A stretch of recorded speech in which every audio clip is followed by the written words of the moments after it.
Abbiamo un peso notevole, no, sulle spalle e devo dire è stata una notizia, sconvolgente. Una notizia che ha sconvolto tutta la comunità di Cassola, quella arrivata dalla Farnesina, che ha confermato la morte dei due alpinisti, il cassolese Stefano Farronato e il milanese Alessandro Caputo, due dei tre escursionisti che stavano affrontando la scalata del Pambari Mal, mirando alla vetta a quota 6.887 metri.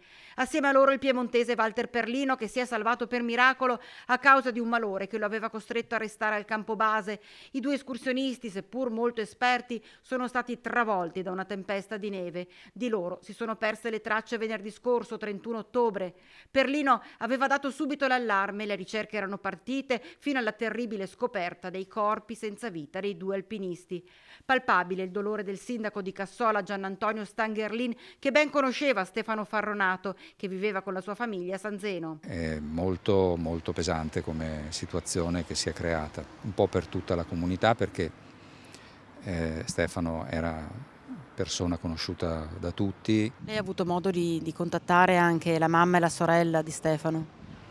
Sì, questa mattina sono andato a porgere ovviamente le condoglianze,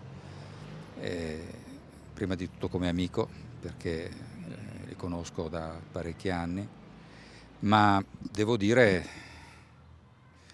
credo che l'abbraccio che ho dato loro sia un po' simbolico anche dell'abbraccio di tutta la nostra comunità. La famiglia si sta organizzando per portare avanti le pratiche per il rimpatrio della salma. L'intenzione è quella di fare le esequie qui a Cassola, possibilmente, e naturalmente il nostro comune per quel giorno indirà il lutto cittadino. Lutto cittadino in memoria di Stefano Farronato e toccanti le parole del sindaco nel riportare il racconto della madre dell'alpinista cassolese. Quello che mi diceva la mamma è che li hanno trovati in posizione dormiente, cioè come se stessero appunto dormendo.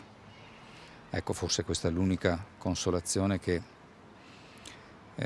possiamo darci e può darsi soprattutto la famiglia, e cioè il fatto che Stefano si sia addormentato nell'ambiente che lui ha sempre amato e ha sempre voluto anche sfidare, ma sempre con massimo rispetto.